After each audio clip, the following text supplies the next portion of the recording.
Halo semuanya, pernah nggak sih kepikiran mau itu bikin aplikasi, ngadain acara, atau bahkan cuma renovasi rumah? Itu semua pada dasarnya adalah sebuah proyek. Nah, hari ini kita bakal bongkar bareng buku panduan yang bisa mengubah semua tujuan itu jadi sebuah kesuksesan yang terencana. Kita semua pasti pernah kan ngerasain proyek yang rasanya, aduh, berantakan banget. Deadline yang kelewat, budget bengkak, timnya juga pada bingung.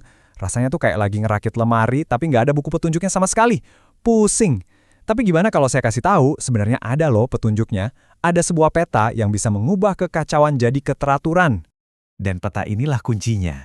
Untuk keluar dari situasi yang ruwet, kita nggak butuh sihir kok. Yang kita butuhkan adalah sebuah kerangka kerja yang jelas untuk nuntun kita dari titik A ke titik B. Oke, peta jalan ini dikenal sebagai siklus hidup manajemen proyek.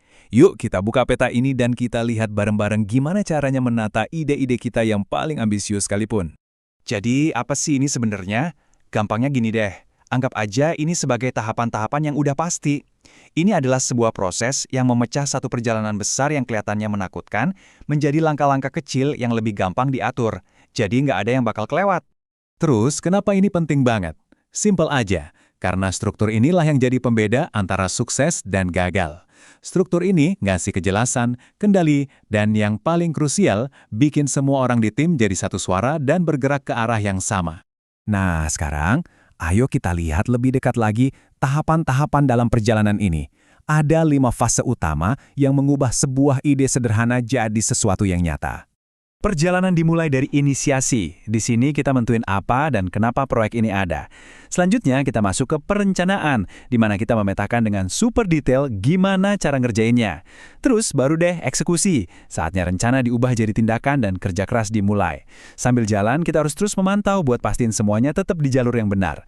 Dan akhirnya penutupan, momen buat nyelesain semuanya dan tentunya merayakan hasil kerja keras kita. Oke, petanya udah ada. Keren. Tapi kan, peta itu nggak akan bawa kita kemana-mana tanpa ada pemandu yang jago bacanya dan bisa navigasi di medan yang sulit. Nah, ini membawa kita ke satu peran yang super penting. Inilah dia, kapten kapal kita, sang pemandu ekspedisi. Manajer proyek atau sering disingkat PM.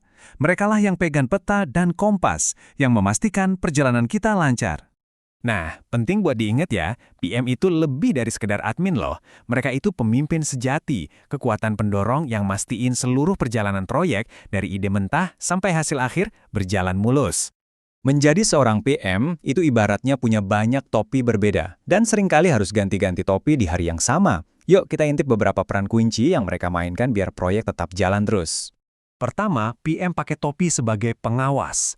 Mereka ini harus terus-menerus memantau kemajuan, melacak setiap detail, mulai dari data yang akurat sampai biaya-biaya yang keluar.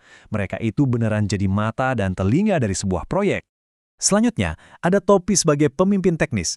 Ini bukan cuma soal ngatur orang, tapi juga harus paham seluk-beluk teknis dari pekerjaan itu sendiri, apalagi di proyek yang rumit. Peran ini tuh lebih dari sekedar manajemen biasa.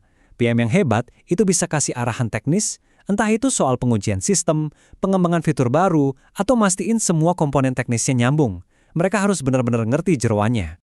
Tapi, ayo kita jujur aja deh, nggak ada proyek yang 100% mulus kan? Pasti ada aja masalah yang muncul.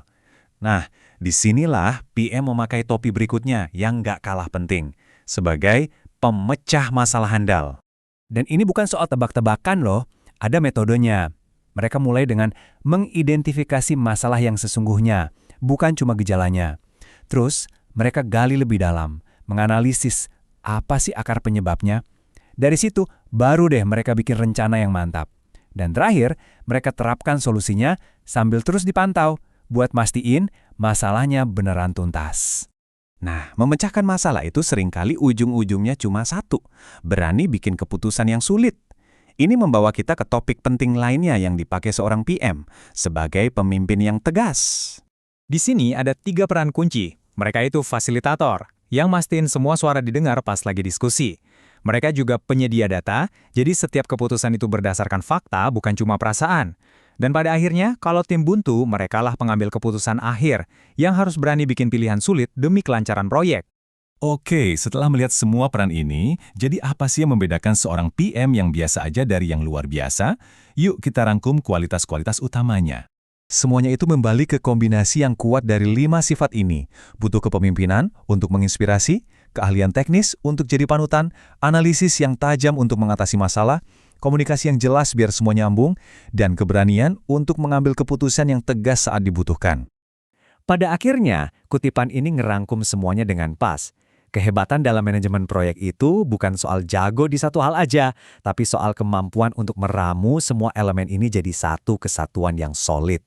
Jadi, kesimpulannya, manajemen proyek itu menghilangkan faktor untung-untungan. Ini semua tentang perencanaan yang matang dan kepemimpinan yang terampil. Ini tentang punya peta dan pemandu yang bisa kita percaya. Nah, sekarang kerangka kerjanya udah ada di tangan Anda. Pertanyaannya bukan lagi gimana caranya, tapi apa yang mau Anda bangun. Anda sudah punya petanya, sekarang giliran Anda untuk membangun sesuatu yang luar biasa. Terima kasih sudah menyimak.